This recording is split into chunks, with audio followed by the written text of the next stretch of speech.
자, 지난해 벌어진 충격적인 사망 사건입니다. 그런데 재판 결과가 정말 어처구니 없이 나왔다면서 유족분께서 저희한테 직접 또 제보를 주셨어요.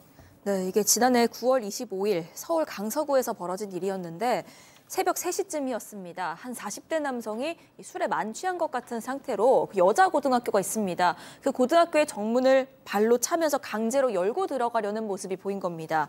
이걸 지나가던 또 다른 40대 남성이 목격을 합니다. 이 지나가던 남성이 피해자인데요. 이 40대 남성이 이 행동 제지하려고 고등학교 안으로 일단 따라 들어갔습니다.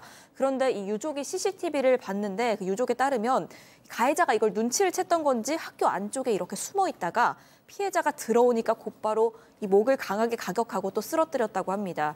그 이후에 이 피해자의 목을 밟고 또 얼굴 등을 마구잡이로 폭행했고요.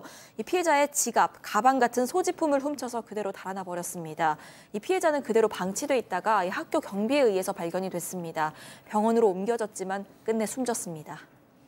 자, 만약에 이제 이 주취자가 제압이 돼서 경찰에 인계가 됐더라면 이 고인은 정말 용감한 시민상을 받으셨을 뿐입니다.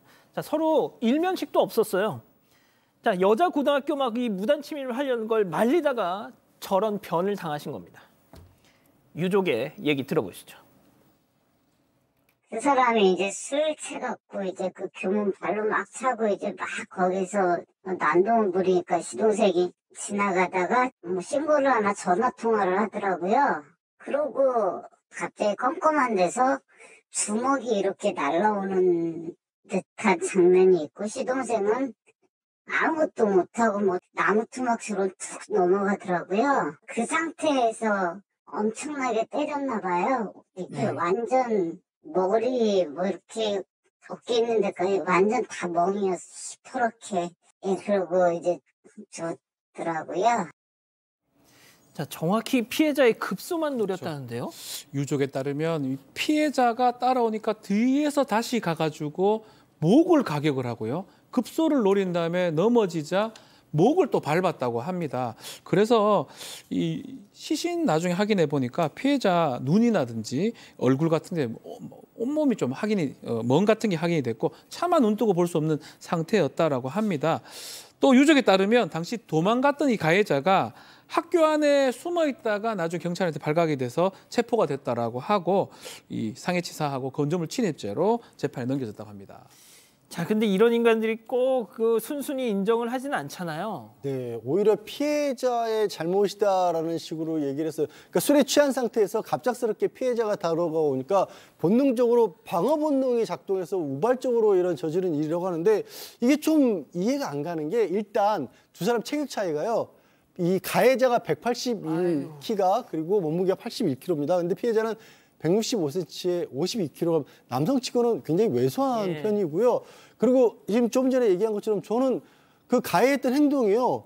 그냥 어떤 폭력적인 성향이나 이런 어떤 그런 게 없는 습벽이 없는 사람이 갑작스럽게 얼굴이나 목 부위를 저렇게 공격한다는 게 이게 일반적으로 정말 납득하기 어려운 상황이거든요. 게다가 재판부에서도 피해자가 한 번도 어떤 위해를 가한 적이 없다라고까지 인정을 했어요. 근데 저게 방어 본능이라고요? 아, 정말 저는 받아들여지지가 않네요, 사실. 165cm 신장을 가진 사람이 다가오자 겁이 나서 반격을 하다 저렇게 됐다고요? 180짜리가? 자, 여기서 또 다른 의문점이 있죠. 도대체 왜 새벽에 여자 고등학교를 침입하려고 했던 것인가? 네. 본인은 뭐라고 얘기하냐면요. 우리 집으로 착각했다. 이렇게 얘기를 했어요. 여학교 교문을 내 집 현관문이라고 착각을 했다라고 얘기를 한 거예요. 그런데 이 같이 술을 마셨던 이 동행자가 있었는데 그 사람은 뭐라고 했냐면 가해자가 술을 그냥 마신 건 사실인데 그렇게 인사불성이 될 만큼 마시진 않았다는 거예요. 근데 뭐 예를 들어서 우리 집하고 좀 어느 정도 현관문이 비슷한 데 가가지고 그러니까요. 네, 우리 집인 줄 알았어라고 얘기 옆집이라든가 뭐 건너편 건물이 아파트라든가 이러면 좀 이해가 되지만 학교 건물하고 집 건물이 어떻게 비슷하기라도 합니까? 구조도 완전히 다르고 또 집에는 인터폰이 없는데 이 학교 교문에 설치된 인터폰을 또 막 수차례 눌렀다는 거예요. 그래서 뭐 왜 들어갔는지는 모르겠지만 어쨌든 저 행동이 잘못됐다고 생각을 하고 이 공분을 가지고 이분을 따라 들어가서 이제 문제를 알려주려고 하던 피해자가 당한 거잖아요. 또 하나는 이때가 시간이 지금 새벽 3시쯤인데 사실 뭐 일부러 그러려고 하지 않았더라도 저 정도로 뭐 인사불성인 상태에서 여학교에 들어간다? 한 새벽 6시 정도면 일찍 나와서 공부하는 여학생들이 있습니다. 네. 근데 그때는 선생님들도 안 나와 계실 수 있어요. 그렇다 무슨 일이라도 벌어지면 어떻게 할 겁니까? 그래서 이 사람의 이야기는 여러모로 좀 신빙성이 없다라고 봐야겠습니다. 자, 지금부터입니다. 이 가해자 전모 과연 어떤 처벌을 받았을까요? 체크포인트 짚어보죠. 저렇다니까요. 징역 5년. 네, 징역 5년이 나왔는데 그런데 이 와중에 재판부는 또 이 피고인이 심신미약 상태는 아니었다고 판단을 했습니다. 그럼 왜 징역 5년을 이렇게 내렸냐 살펴보니까요. 사건 당시에 술 취한 상태에서 이 피해자가 자신에게 가까이 다가오자 우발적으로 범행을 저질렀다고 보인다 이렇게 얘기를 했고요. 또 음주운전 같은 벌금형 전과는 있는데 형사처벌 전력 없는 점도 고려가 됐습니다. 또 범행을 인정하고 깊이 반성하고 있는 점도 고려가 돼서요. 이런 사유들이 참작이 돼서 징역 5년이 선고가 됐습니다.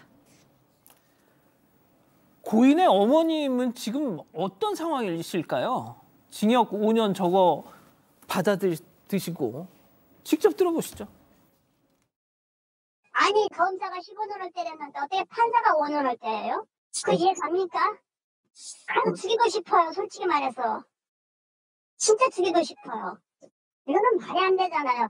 검사가 15년을 때려도 판사는 그래도 5년 정도로 깎아주더라도 아니잖아요. 이거는요. 5년은 말이야. 사람 죽여놓고 5년이면 내가 나 당신 죽이고 나 차라리 5년 살고 나오는다. 내가 그랬어요. 재판정에서 그 판사한테 그 말씀을 하셨어요? 네, 제가 그랬어요. 박 변호사님. 이 상해치사로 인정한 거는 사실관계이기 때문에 근데 뭐 살인의 고의 같은 것도 좀 봤었어야 되지 않나 생각이 들고 15년을 구형했다는 건 뭐냐면 법리로는 상해치사일 수 있지만 너무나 잘못했다고 검찰이 본 겁니다. 최소한 우리가 이제 실무적으로 15년 하면 최소 절반 이상 나온다고 보는데 5년이면 절반 이하로 지금 선고를 한 거거든요. 일단은 뭐 검찰에서 항소를 한 상황이기도 하지만 글쎄요. 납득하기가 좀 어렵습니다. 우발적 범행이고 반성을 하고 있다. 이 부분이 납득을 할 수 있을까요? 항소심에서 조금 더 봐야 될 것 같습니다. 자, 그 양 변호사님도 짧게 좀 뭐 주실 말씀이 있으실까요? 그러니까 상해치사라고 하는 건 사람을 직접적으로 살인하진 않더라도 사람을 다치게 만드는데 결과적으로 사망했다는 거잖아요. 근데 상해 정도가 굉장히 심각하잖아요. 아까 오죽해서 박 변호사가 사실상 살인 아니었냐고 할 정도였는데 그래서 저도 이 경우는 정말 이해가 안 가네요. 무슨 사유가 있는지 좀 판결을 보고 싶어요, 직접. 그럴 정도입니다. 자, 뭐 항소를 했습니다. 검찰이 받아들이지 못하고 2심까지 좀 봐야 되겠네요. 가족 여러분 잊지 마시고 구독과 좋아요, 알림 설정 여기.